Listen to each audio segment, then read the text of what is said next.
Le marteau et l'enclume, les plumes se barricadent derrière leur une. La liberté y a laissé des plumes.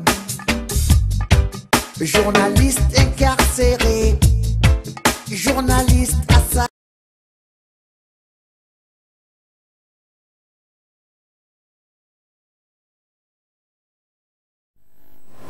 Merci à vous tous, madame et messieurs. Bienvenue à ce nouveau numéro de votre émission spéciale Vérité des urnes. Aujourd'hui, jeudi le 7 novembre 2019, je reçois pour vous dans le cadre de cette émission les différents communicateurs de la MOUCA, cette plateforme politique de l'opposition. De gauche à droite, nous avons Michel Mangala, Mama Chantal Mogoni, Adrien Malenga, Prince Penge, tous quatre communicateurs au sein de la MOUCA. Vous le savez, le 11 novembre 2018, il y a de cela près d'une année que l'opposition congolaise dans son ensemble pour la toute première fois avait choisi, c'était à Genève en Suisse, le candidat commun, le candidat unique, comme on peut le dire, c'était bien Martin Fayulu Madidi, une première en République démocratique du Congo, parce que l'opposition en République démocratique du Congo était réputée plurielle, avec beaucoup de courants au sein de cette opposition politique congolaise. Mais cette fois-là, à Genève, toute l'opposition dans son ensemble avait choisi Martin Fayulu Madidi comme candidat unique pour les élections du 30 décembre 2018. Donc nous allons en parler. Nous allons aussi parler de cette proposition de sortie des crises soutenue jusqu'à ce jour par Martin Fayulu Madidi. Pour lui, en tout cas, le pays traverse une crise multidimensionnelle au lendemain des élections du 30 décembre 2018, et il faudra réformer d'abord les institutions, toutes les institutions ayant trait au processus électoral en vue des élections transparentes, démocratiques et apaisées pour sortir la République démocratique du Congo de cette crise multidimensionnelle dans laquelle elle est plongée. Nous allons parler bien entendu avec les quatre invités sur ce plateau à qui j'ai dit bonjour et bienvenue. Bonjour. Voilà, c'est parti avec vous, Congolais de la diaspora, vous nous suivez, nous sommes sur satellite. Ici, à l'intérieur du pays, nous sommes sur la TNT Canal 35. C'est parti pendant 50 minutes à bâton rompu avec mes invités. Honneur aux femmes, Mama Chantal Mogoni, Nabandi Nayo, l'émission est bilingue, bien, je l'ai toujours dit, français Lingala, pour essayer d'atteindre toutes les couches de la République démocratique du Congo. Aujourd'hui, près d'une année après, parce que lundi prochain, ce sera le 11 novembre, date wana pour la yo ezolo bela yo nini événement wana parce que vous organisez pour tumbilulu mukolongo ya lundi liboso ya décidé na triomphal numéro 3 date wana eza kolobela yo nini lelo un an après. Merci ndeko bijou mbote na baimboka nyoso bazali boso ya bitamdo pona koyoka masolo ya mboka.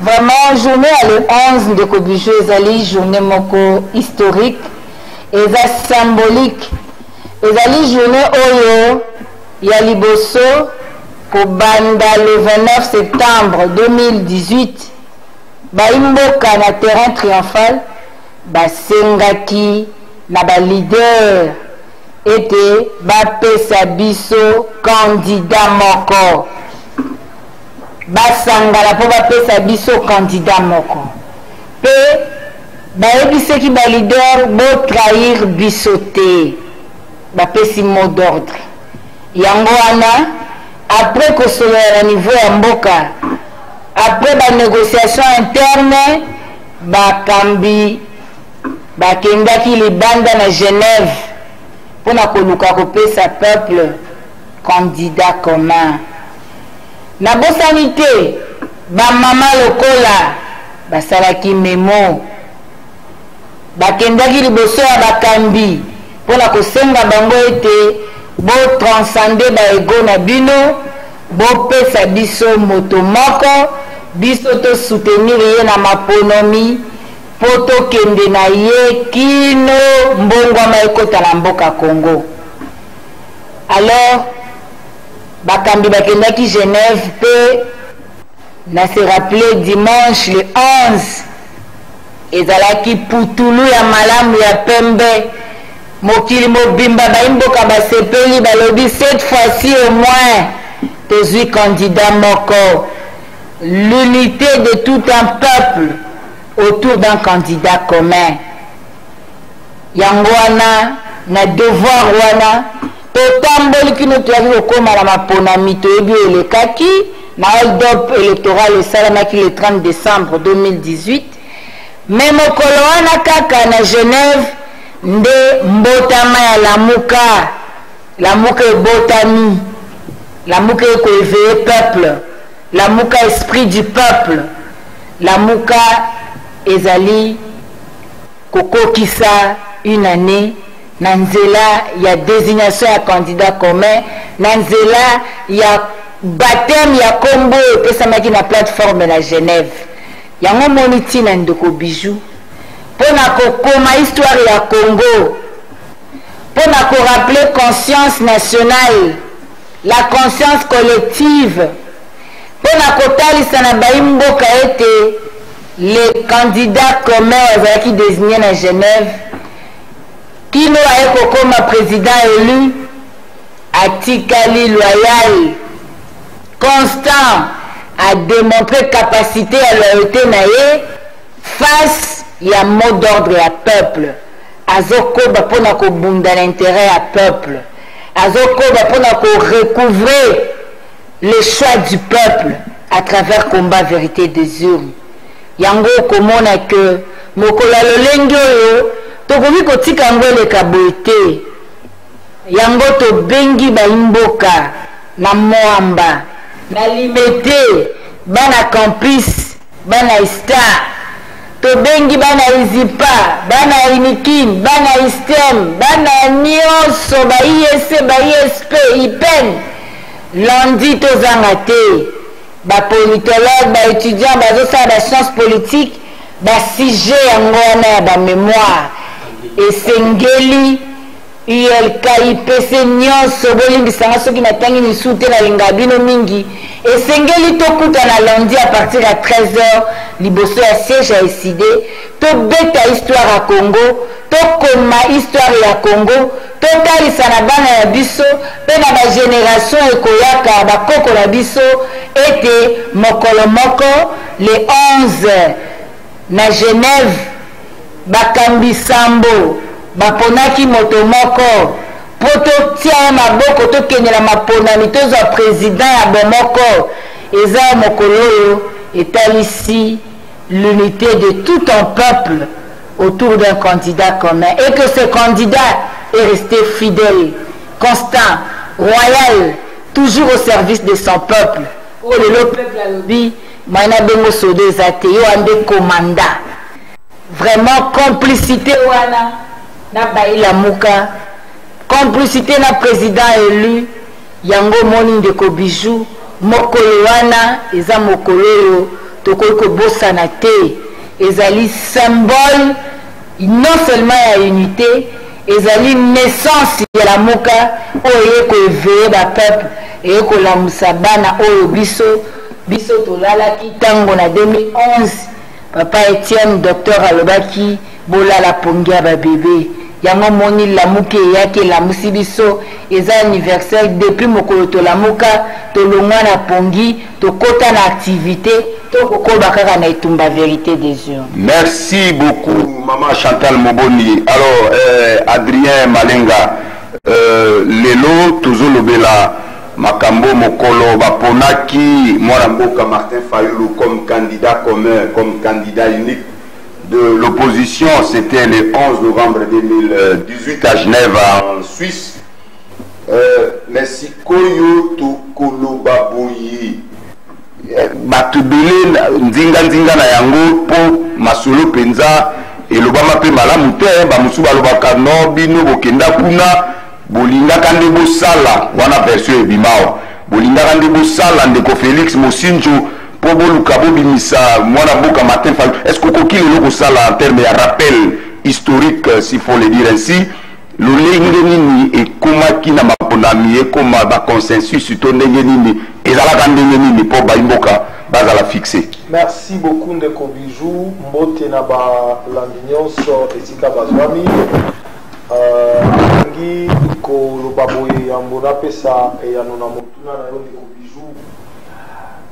Maman Chantal alobi likambo ya le 29 septembre la triomphale eza motuya nazongeli wana maloba ya monsieur Antoine Félix Tshilombo tanga zwaki elobeli mokolo wana devant le peuple oyo ndenge Maman Chantal tukoloba balobaki bakosenga na baleader botrahir biso te. Tshilombo alobi bino peuple bobibilize mpe biso te moto oyo biso tokopona lokola candidat biende tokosimba tokosoutenir ekoma te boloba oye te azongisi iyo alobi tomeli mbondo tokokende tokobimisa candidat commun. Et puis na fongoli parenthèse mpona koloba ete baapprenti politicien oyo nakomona bakoleka lelo na batelevizio koloba ete o moto songolo nde asala fayulu o moto mpakala nde asala fayulu te moto asala fayulu ezali peuple congolais. Pourquoi? Peuple alingaki candidat commun fayulu nde candidat commun oyo abimaki peuple a porté ça comporté tilelo parce que même dans l'histoire politique il y a beaucoup na biso même en Afrique ezali soko komona moto oyo peuple a poni kasi basali hold-up électoral tant aza kobima kotambola ba province population aza nsima na ye mpona kodémontrer que ye nde président oyo toponaki mpona motuna ya yo ndeko Bijou bato nyonso se focalisaka sur Genève mais il faut basala un peu un petit retour historique parce que la discussion entre le leader à l'époque pour désigner candidat commun et bandaki na Genève te contact ezalaki d'abord awa na Kinshasa. Rappelez-vous la fondation Kofi Annan oyo organisaki milulu misusu na Afrique du Sud esika oyo ba leader nyonso bakutanaki basololi batie makambo na mesa basali critérium ndenge tokosala deux voies possibles soit par consensus soit par élection. Et oyebi kezalaki na problème mosusu ezalaki na balider oyo balongolaki bacandidature na bango epai ya M. Kabila. Je dis M. Kabila parce que la CENI appartient à M. Kabila jusqu'à ces jours. Donc nyonso wana esalemaki donc procédure ebandaki mulai bato bazoloba oyo no bakosaki ye non procédure processus ebandaki mulai Kinshasa Afrique du Sud tokei kokoma na Genève. Mais na Genève mpona kozala mokuse ndeko Bijou makambo esalemaki ndenge balider nyonso balingaki yango batali est-ce que tant basali badiscussion batie makambo likolo ya mesa balobi tokodeside de tout balever l'option ya kosala élection na élection na balobi tokosala de tour ya liboso ezali bakandidat nyonso na baoyo Kabila alongolaki bango bakovote totala baoyo les deux candidats oyo bakobima en tête Nesco Barosala deuxième tour, mais dans le deuxième tour, ce sont seulement les candidats qui sont restés en liste, dans la course. On dirait salut le contraire. Non, non, Zaki, bon, il y a des personnes qui ont le contraire, mais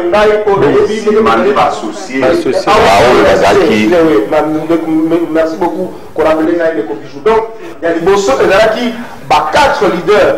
Oyo bazaki na liste, merci beaucoup Ndeko Bijou. Oyo bazaki na liste, bakei kopono.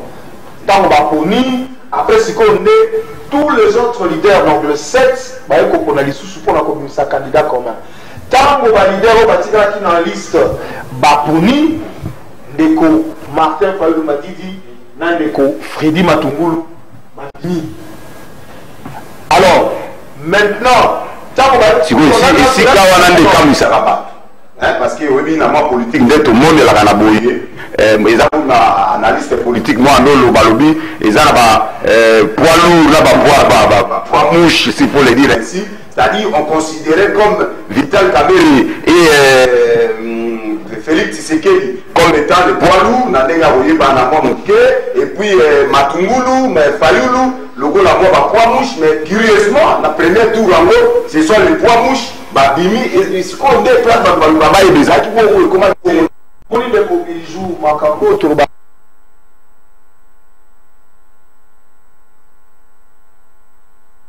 Congo, Ezali Sekite, Ezali Kambo. Ozoka, Ezali Kambo Bak.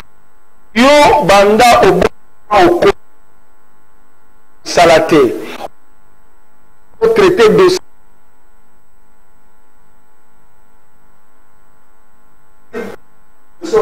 Salaté. Ozala Bak. Salaté. Expérience professionnelle.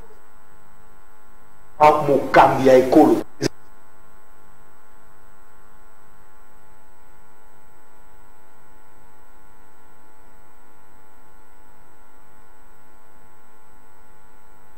ayele azali na vision, azali na bwanya, azali na makanisi, azali na bagage professionnel pe académique ya malonga oyo ntango abimi okonzi na biso apesi mpe lokumu na mboka apesa capable ya kobooster mboka.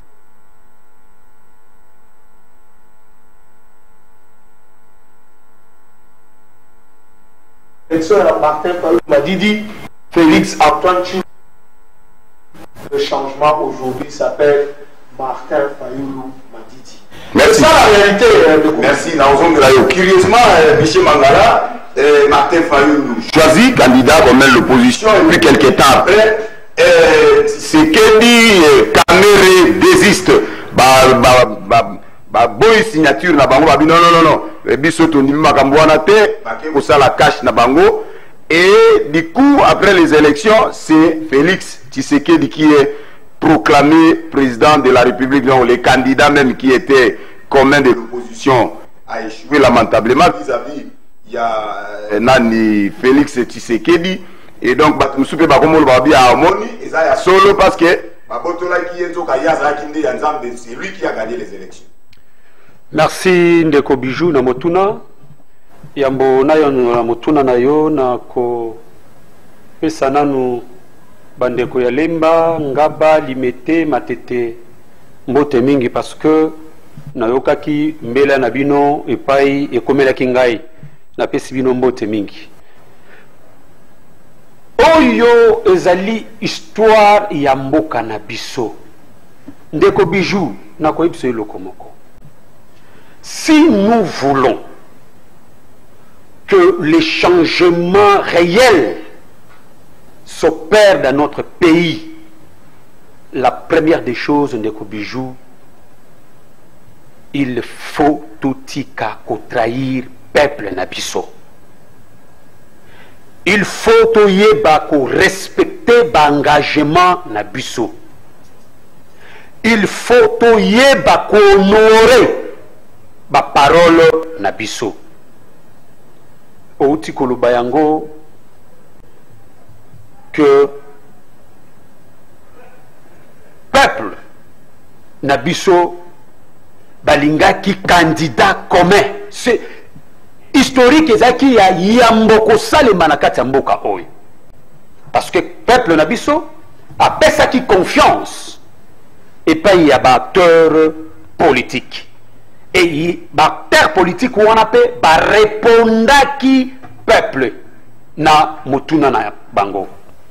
Mais voilà les intérêts partisans au lieu yakota la volonté ya peuple, au lieu yakota la elokoni peuple a kolinga moto alingi kaka ye. Moto alingi kaka intérêt na ye. Ndeko Bijou, tozalaka honnête dans la vie et tozalaka sérieux dans la vie. Volonté ya peuple ezalaki ni na triomphal, ezalaki candidat commun. Tozwaki candidat commun ou tozwaki te tozwaki. Mais le vrai problème ezali nini yango esali ke na kati ya décision ya balider wana ndenge badesidaki oyo ezalaki volonté ya peuple bamisusu bakende. Ndeko Bijou nakoyebisa yo ke ezali ba intérêt mesquin ya bandeko yango ezali na base ya conflit oyo ezali na mboka kino lelo.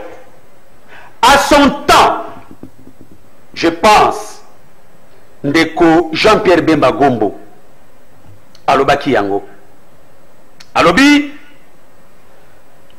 Kabila alingi kolekisa mutu na ye, mais ye moko alingi kozwa plus de 350 députés na kati ya parlement. Et réalité ya likambo wana ndeko Bijou yango tozo komona ba effet na yango kino lelo. Yango yo monaki bandeko ebele bazali ko comprendre dimension ya likambo ya réalité oyo ezalaki na époque te ndenge balider bakendaki ko décider que esengi ke moto oyo akozwa commandement ya lamuka akosala 2 ans na sima tokende na kati ya élection anticipée, parce que makambo oyo ebandi pe lelo te ya ba élection anticipée oyo ebandi depuis Genève. Bato bakomprenaki yango te, balobi non Jean-Pierre Bemba na Moïse basali bongo po ke bango baya kozonga na pouvoir. Mais ce n'était pas ça la réalité, ce n'était pas ça vraie raison. Mais vraie raison ezalaki réalité oyo toza komona lelo. Yango ndeko Bijou esengi to mituna, parce que réalité wana balider na biso bayebaki yango. Mais pourquoi bayebi réalité wana? Pona nini bazongaki na logique ya ko respecter volonté ya peuple te o lingaki que tozwa candidat commun pe tozwa ki candidat commun wana qui était la personne de Martin Fayulu.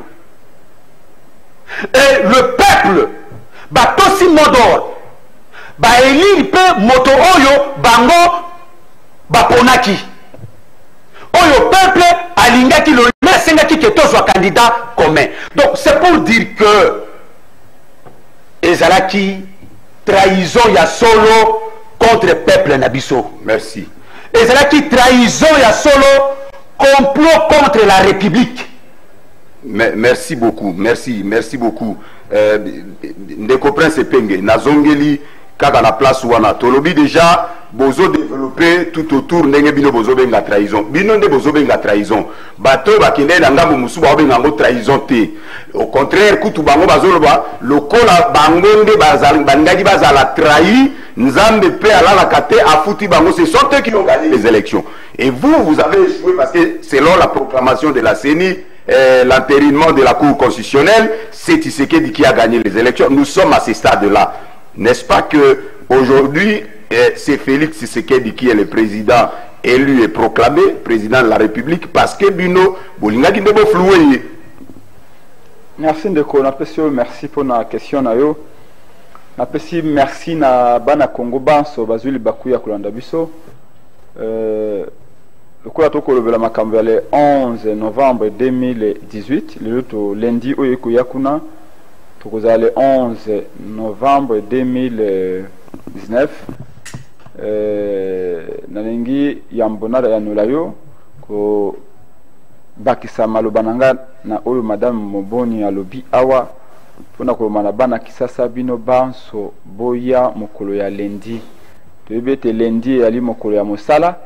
Kasi pona mboka pona ba effort na bino ekenda maite pona dignité na bino ekenda te boya ebele mokolo ya lendi na triomphal wana na siège ya parti tata mokonzi ekolo Martin Fayulu à partir à 10h 11h biso ban son prince Penge Nico Maingele Steve Kimvwata, Blanchard Mongomba, Adrien Malenga, Ndeko Miché Mangala, Madame Mboni Biso Banso, Alexis Légal, Mike Mukebaya Alité, Boyebete Mike Mukebaya Ana Boloko, lobby vendredi que c'est la procès nae Biso Banso, donc na makala lobby pour na procès il y a Mike Mukebaya qui soutenir de qu'on Biso Bakangi parce qu'on défend la vérité des urnes.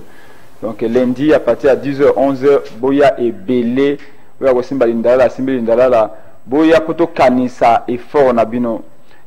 Lelo toko bunda ete combat na bino ekenda pamba te.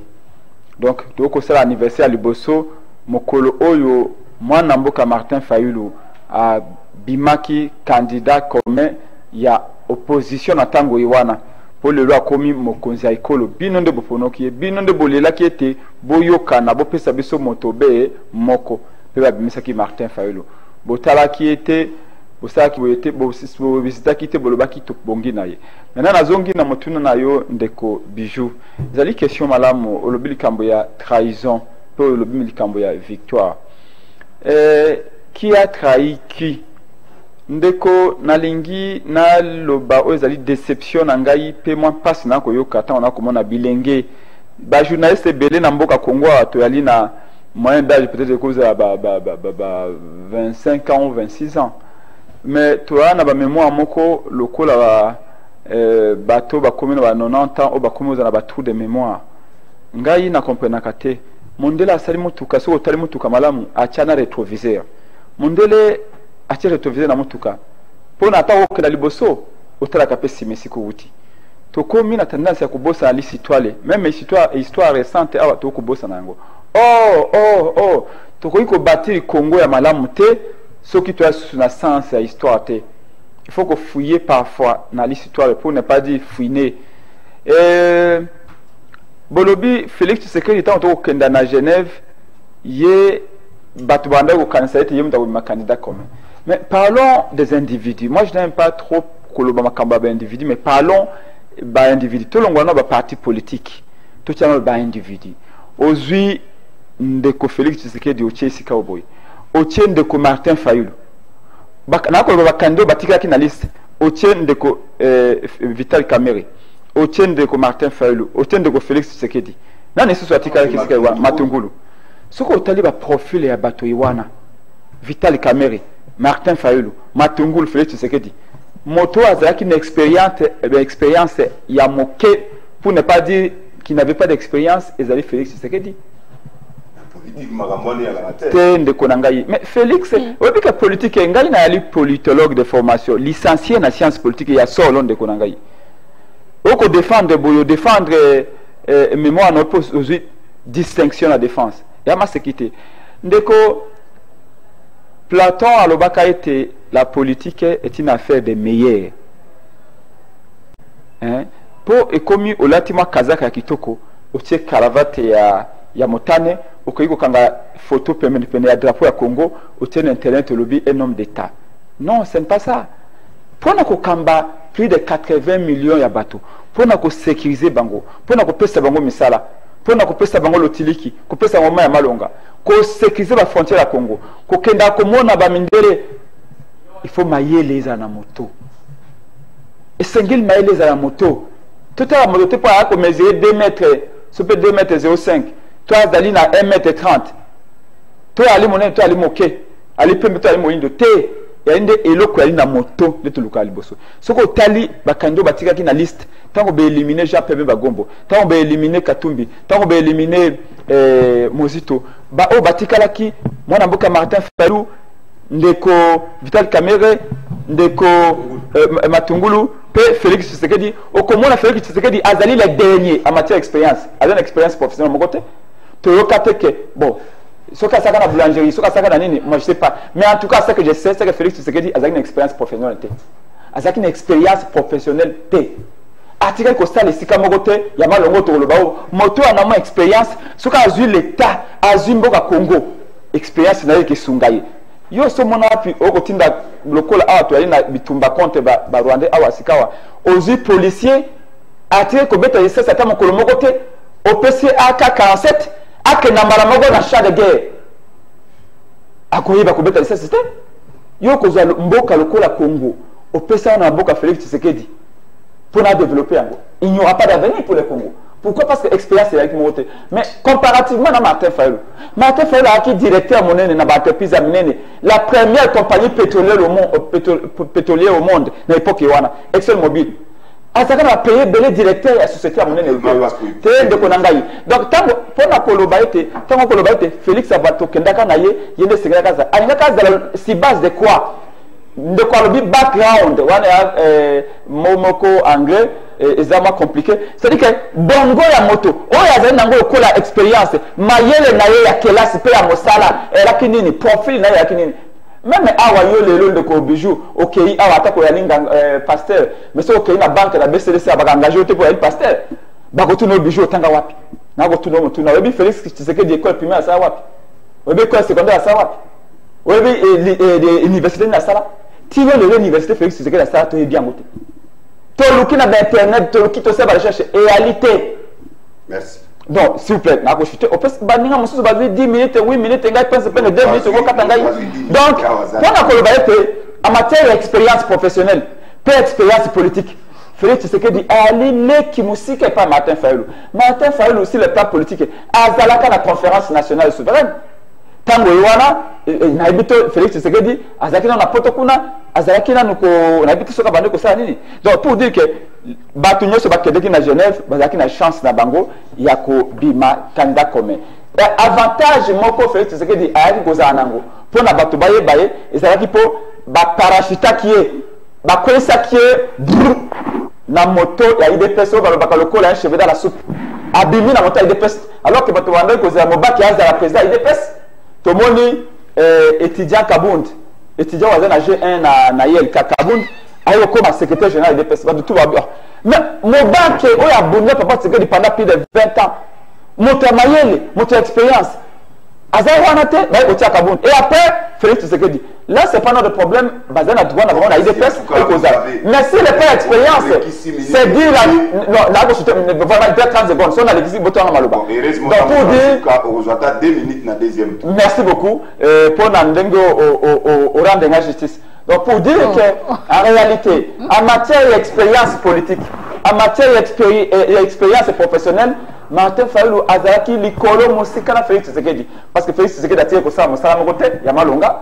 Félix Tshisekedi apandi politique na ye azaki na poto 20 combats na ko pesa exemple moko awa tant que ça ba marche ya CLC to yaki na na paroisse catholique o ya Notre-Dame du Congo awa na boulevard mais marche bandi boye to bimi na église Félix Tshisekedi anga kota la motuka akenda ba combattre ba bino non le to pour la marche yo ngozo na motuka ndengani kitala motuka to marche Félix Tshisekedi aboyi ba combattre ba aucun pété ba combattre des personnes pour dire que et pourtant Martin Fayulu na bitumba tout na terrain azat na peuple ba campagne tout a sali plateforme la bengi DTP dynamique Tshisekedi président pour soutenir papa Tshisekedi Félix Tshisekedi tango wana zaki na poto aye ne ko ya ko kuta biso na combat donc c'est un faux débat ya kolobaye to kendaki na Genève ba kai Félix Tshisekedi au contraire Félix Tshisekedi normalement objectivement par là à pouvoir causer un candidat opposition et Vital Kamerhe Lobaka a dit ça que Félix Tshisekedi ne peut pas être notre leader parce qu'il n'est pas outillé. Il n'est pas bien bâti pour être ce leader là.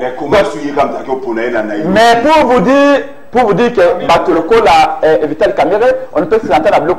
Mais sachez une chose, qu'une des raisons aussi, c'est que Félix Tshisekedi a la candidat commun à opposition Tenatango Iwana, c'est que Batubande a soupçonné que Félix Tshisekedi a kendagé pas Kabila. Pour l'année, parce qu'en 2015, quand Tozako Bundabitumbanet marche tout ça le 19 janvier 2015, pour la Kobo, il y a ressassement et Salama. Pour ressassement, il y a conditionné tenir l'élection présidentielle. Félix Tshisekedi n'a eu des pestes. Baboy quoi na marche wana, bakei na accord ya Bizana Kabila, bakei na accord ya Venise na Kabila, ngai presse pengi na kutana na Félix Tshisekedi. Natango wana pour va soutenir à Benga Kabiso, tu veux ça na chaloupa été, va soutenir réalité. Donc pour vous dire que na Genève monte quoi Félix Tshisekedi. Le coup la kutana na Kabila deux fois na banemi.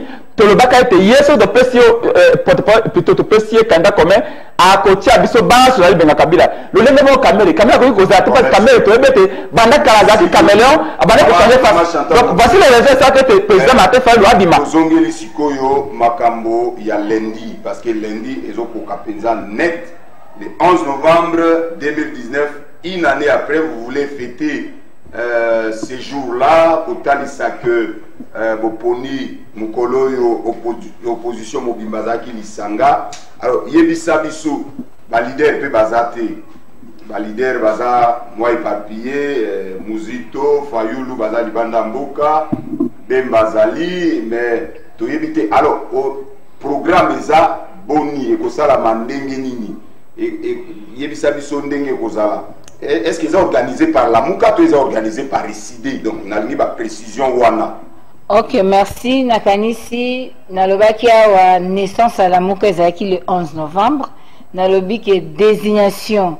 Il y a candidat commun à opposition. Et na Tangwana, tout ça qui na combat opposition. Ils qui le 11 novembre. Et l'unique qu'on va pour commémorer journée wana, Ezali bien sûr sous la belle Lamouka parce que Ezali est décidé à organiser en côté. Tout ça la bande de qu'on a bisu un nouvel élan il y a papa Muzito. Tout ça la bande de qu'on a bisu un médecin. Tout ça dans Lamouka ils ont 4 leaders. Oyo ba réaffirma qui bomoko na bango na le 29 juillet na Lubumbashi na communiqué final tout tanga ki ango. Alors Ezali Lamouka Ezali est décidé mais pourquoi to kiti na décidé to kiti na décidé kaka parce que c'est sur triomphal le peuple atinda ki biso na triomphal to sepela ki to salango ka na triomphal.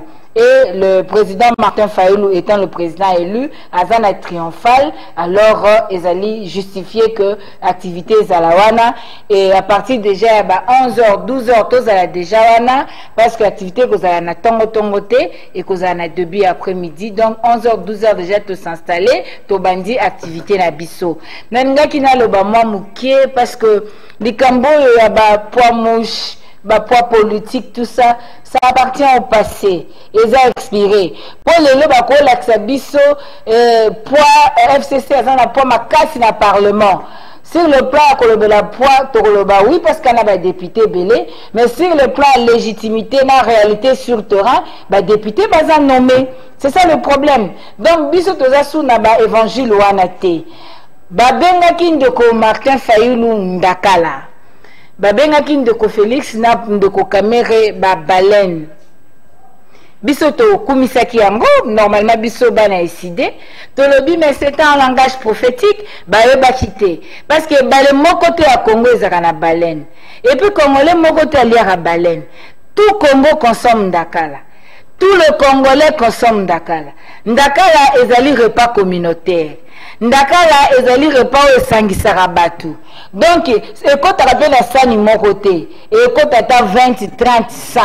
Donc ozomona que président Martin Fayulu aza consommable par le peuple.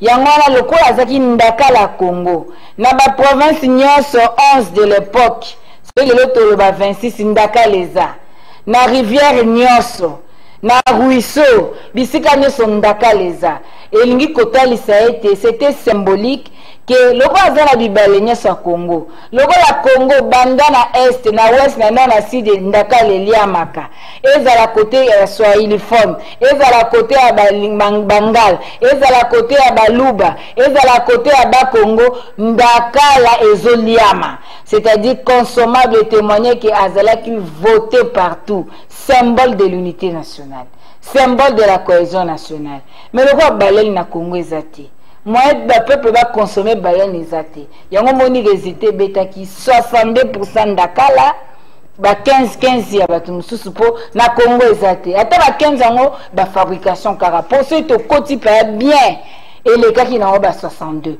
donc pour na koloba ete lundi tokuta na bana Congo bano to liaka fufu na biso matamba ya biso na mandakala pembeni eza repas communautaire et ça a unité à bana Congo yango to kuta na biso nyonso lundi bana nouvel élan bana chango bana fuma bana MLC bana ya ensemble biso nyonso to ya pour te célébrer journée historique oyo ya Lamuka.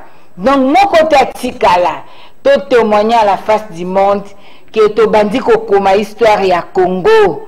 Moi à mon côté alobate na ezala ndenge nini te et surtout que ezali faisant suite, il y a appel na bino, il y a désir na bino, il y a volonté na bino, il y a comme unité na ba leader, il y a comme moto moko même combat à peuple. Yango wana na ko profiter ko lo ba été to ya lundi. Bien sûr au lobby ba leader baza sur place te ndeko Fayulu azali banda ndeko Muzitu ndeko Bemba ndeko Katumbi aza ba tourner oui baza à Congo technologie s'est changé te était présent il y a la communication moko a kopesa ngo jour wana et koza kitoko mingi et surtout tozo zela atterrissage en Fumumpa tozo zela kalate ma solo ezobeta malisusu na ndengo dada obozo zela donc biso nyoso toya to beta lisola famille to célébrer anniversaire to ya na bougie na biso to tchawana to ganga tolobi cette fois-ci le peuple était uni autour d'un candidat commun. Cette fois-ci, il y a l'unité. Cette fois-ci, on a vu les leaders transcender leurs égaux. Et Bobo Sanate, mardi, le 12, ils allaient journée nationale à trahison. Ils allaient mokolo au peuple qui trahit. Ou alors, qui va trahir, bisoté. Merci beaucoup. Bazala qui trahit. Merci beaucoup, Maman Chantal Moboni. Avec le temps, le peu de temps qui nous reste, je dois gérer. Invité au Natikal Nabango. Awa, alors, Adrien Malenga, je préfère tout le banayo makambuya proposition. Si Koyo proposition ça date, en tout cas c'est depuis le mois de mars de cette année, proposition de sortie de crise post-électorale en RDC. Lorsque vous écrivez proposition, honnêtement à bâton rompu, question-réponse rapidement. Quand vous commettez proposition, vous proposez un pas ya nan. Proposition oyo pourtant exam mokuse na ramasi maramsulu ba miate mena kinimbala moko proposition oyo uti wapi proposition oyo uti e utaki d'abord na bakonzi ya Union africaine tango ba constater hold up électoral oyo salimaki le 30 décembre 2018 ba e komona bande kwa lamuka notamment le président élu Martin Fayulu ba ebisie voilà Kabila a fait son coup, qu'est-ce qu'on fait? Quelle est la solution? Voilà, vous avez président vice-président Kenya. Vice-président Kenya, je crois que vous vous rappelez les détails, on a congolais, accompagné par, bon, en fait, vous citez le nom de ce monsieur-là, donc il n'est même pas intéressant ici qu'on cite son nom. Donc, maintenant, quelle est votre proposition? Leader Yalamouka, je précise et je souligne, leader Yalamouka Nyonso s'est concerté à l'époque, voici la solution. Solution yangoyo nalingi na benda ba congolais matoi Martin Fayulu Madidi akomela ata mokolo moko te Félix Antoine Tshilombo lettre pona kosenga eli kambo songolo to pakala bolandaka ye na kanluka alobi akoki kokende koluka musala te sika moto aza nango te. Donc c'est clair, Yami Balé, Martin Fayulu Madidi asenga jamais dialogue, na Antoine Félix Tshilombo pour bakabola pouvoir, bakabola parlement, bakabola gouvernement, bakabola entreprise publique et ko salema kate pe ko salema te. Bokanisa malamu ba congolais. Mais on appelle un pasteur très important de Kobijou. Mokolo oyo Antoine Félix Tshilombo banoma kaina Kabila ko prêter serment na ye. Boyoka kanenge a flataka le président élu Martin Fayulu Madidi. Ba congolais pas sur discours wana ezan internet hein. Bolanda makambo ya lobaki ezaki flatterie po asaneni ameka mosapina mozindo mais abosana ki que Martin Fayulu akoki ko trahir peuple te. Martin Fayulu c'est un homme constant. Donc, atikala jamais kokende koluka ce qui dialogue et pas Tshilombo Félix pour bakabola pouvoir. Jamais et au grand jamais. Alors, maintenant, proposition, il y a sortie de crise de Kobijou. Et l'ingi kolobake bande kona ba diplomate africain tango ba yabisi bango soki bolingaka Congo bolingi solution crise oyo Kabila a constitué na mboka et si là tala makambo na sengi makambo eza nini mibale kaka ya liboso ndenge loi électorale elobi seni est publié ba résultat ya ba élection bureau de vote par bureau de vote soki seni ekosala yango te tokotuma mboka te souveraineté pouvoir ezali ya bacongolais tozwa pouvoir tozongisela kolo pouvoir tobandela baélection tozela 50 parce que oyo tokosalema ezali trahison contre le peuple tosala baélection babengaka lopoto anticiper mais avant tosala baélection wana il faut tosala eloko babengaka baréforme institutionnelle seni oyo ekoma seni ya solo epesa barésultat ya baélection ndenge peuple aponi na urne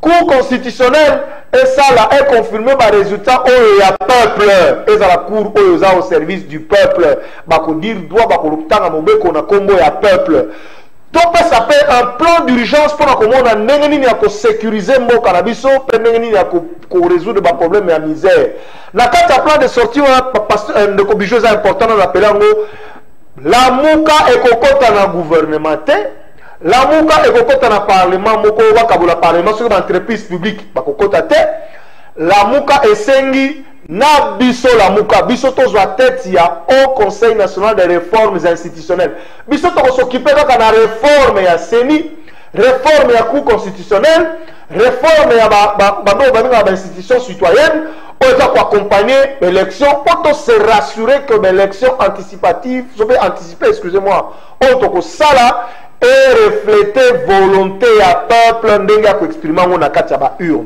nalingi bakongolais bafongola matoi bayoka malamu donc on n'a pas adressé une lettre à qui que ce soit ezali proposition oyo epesamaki na bandeko ya comment dire ya Union africaine basango pasteur ya ECC bakutanaki na président élu apesaki bango yango pe bandeko mosusu ya Union européenne notamment le ministre britannique ayaki awa bapesa yango les américains notamment ngai moko na président élu tozalaki na débat na ambassade ya États-Unis topesaki bango pe plan de sortie de crise wana donc réponse ezali claire c'est la communauté internationale qui disait Fayoulou situation désastreuse crise eza na mboka bolobi nini lamuka est proposé plan de sortie de crise topesa yango lettre te po soko tali mokanda wana okomona ni dialogue ni expéditeur ni destinataire bato basala cours ya droit administratif correspondance administrative pardon bakoyebisa que c'est un document qui n'a jamais été adressé à monsieur Antoine Félix Tshilombo président nommé ba proposition et pas il y a Union africaine, bopesi ba proposition et pas il y a communauté internationale. Non, société civile ya Congo. Voilà. Pasteur la SCC tout ça.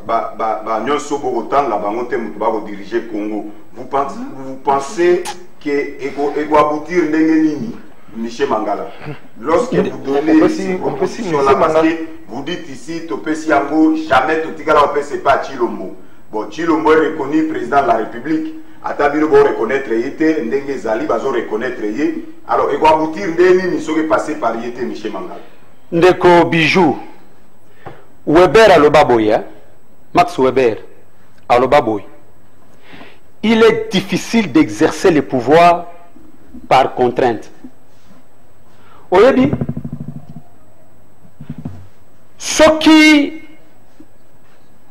bandeko ba congolais oyo bazui pouvoir oyo contre volonté ya peuple babandi kosala makambo na lolenge na bango balingi koyoka peuple te ndeko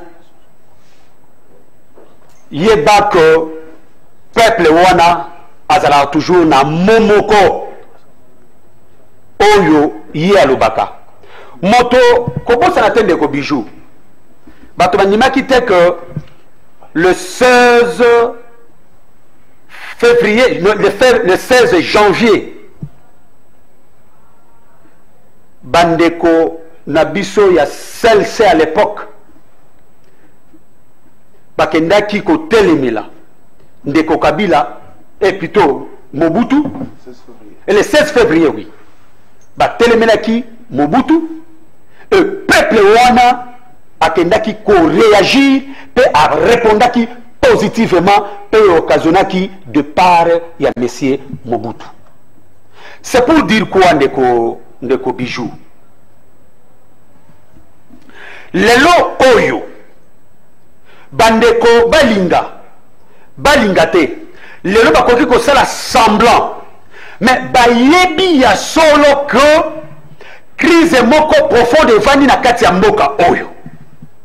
Bayebi ya solo que bazali wana pona volonté ya peuple te. Bazali wana ici ya dili moko o esalemaki bavandi nanko. Peuple wana azali kosenga bango. Peuple wana azali koluka que a récupéré souveraineté naye. Mais par patriotisme, par amour ya mboka pe ya peuple naye, le président Eli elongo naba leader ya Lamuka ba proposer plan ya sortie ya crise. Et plan ya sortie ya crise comment ça n'atteint des Bijou? Tant le président Eli Ayaki, na tant le président Jean-Pierre Bemba Bayaki, Bautaki Mikilia Poto. Oyokaki au peuple asenga kibango, mais nabolingo ya mboka, inabolingo ya ba Congolais, balinga kiteke ba céder. Parce que ko bossa na te, peuple asenga kibango munduki. Que ba pesa bango munduki. Mais na bolingo ya mboka, na patriotisme, babide, na démocratie, bakozi bozalinde, ezalinde bino peuple. Ce qui bino bo telemi, nde oyo bino boza koluka bokozwa yango. Mais ce qui président Fayulu, alingaki peuple te, alingaki mboka ote, alingaki ke moto epela, et que azwa pouvoir rien que pour le pouvoir. Mais à quoi qui paie qu'on procéder na bajar mosusu. Mais tala bolingo wana eza ko continuer kino lelo ya mboka alingi teke mboka epela moto aye ko pesa plan ya sortie de crise o ezali solution monene pour que kimia ekoma na mboka ndeko Bijou ko bosana te ezali même mentionné na kati ya constitution na biso ko banda même 60 kino lelo tozala kaka na crise kaka moko ya contestation ya ba institution na ya ba animateur na bango. Est-ce que lelo tokoki koloba ke crise wana ya contestation ezali te esili? Non, totika kosala ignorance. Il faut accepter la situation telle que ça se présente et chercher à trouver des solutions na kati ya ba question wana pour que mboka ait avancé. Sinon mboka ndenge ezali ko se présenter bande ko bakanisa te ke ndenge bazufandi na makasi nde ya solo mboka oyo ko telema pe ko tambola ndenge bango bafandi na makasi parce que peuple alingi position wana te alingi ke mboka etelema ezonga na rai pe mboka na biso tambola. Arrivé à la fin de cette émission, Prince Epenge, vous n'avez qu'une minute. Une minute, juste une minute pour conclure l'émission. Quel est le message que vous pouvez maintenant adresser à tous nos téléspectateurs qui nous suivent en ce moment? Rapidement. Non, juste le bac par rapport à l'anniversaire, on est le 11 novembre 2018, le lundi, le 11 novembre 2019, une année après désignation du président Martin Fayulu le candidat commun à peuple. Liboso azali candidat commun opposition. Mais si opposition peuple atindi biso na pouvoir, ndeko na ngai ezalaki facilité que Congo mobimba à l'unisson, à l'unanimité, batie biso ba opposant ya tango wana pression ete bobimisa candidat obe moko pe ba kulut na biso ba yoki biso ba bimisi candidat moko. Na ba année 60, Lumumba Zaki premier ministre, c'est vrai qu'il a gagné qui ba élection, mais Lumumba n'était pas le plus grand de tous. Non, c'est tout simplement parce qu'à l'époque, le peuple a montré que Lumumba Zali mieux placé. Lumumba les gars qui baninga nyo na kitoko teto na maele te. Lulenge moko na 2018 bande komususu ya lamuka bataki babi Martin Fayulu a koki ko représenter peuple mouvement na ba élection. Peuple a accompagné a gagné ba élection na motema moko. Malheureusement Kabila ibi so pouvoir.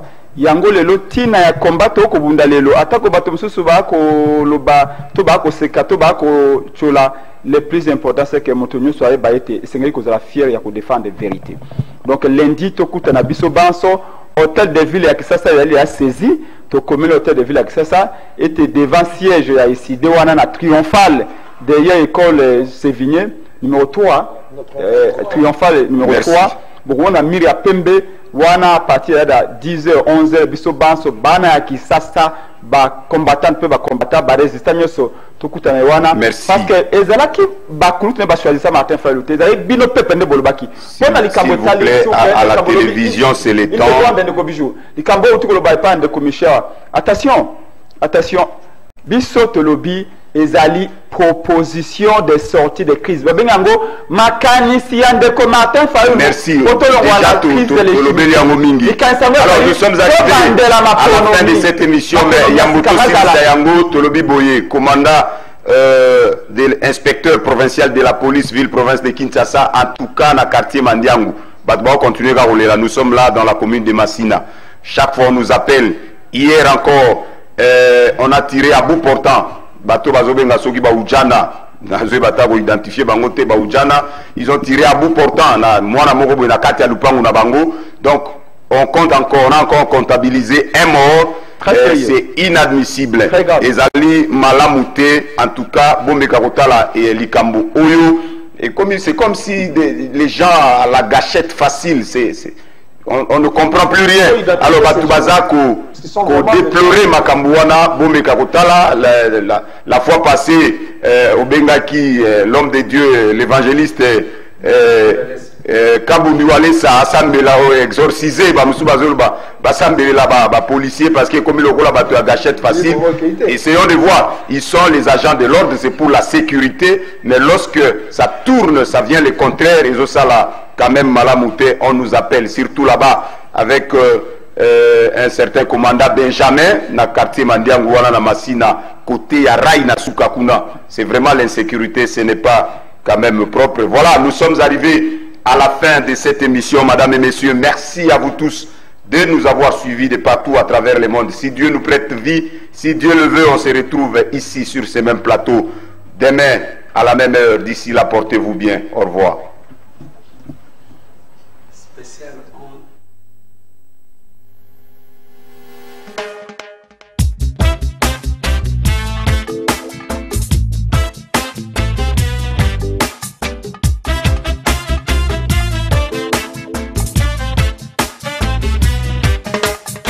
La démocratie du plus fort est toujours la meilleure.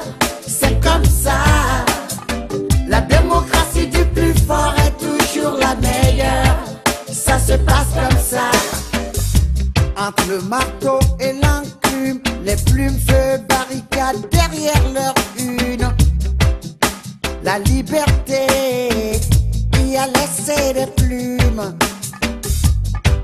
Journalistes incarcérés, journalistes assassinés, les voix des sans-voix tuées,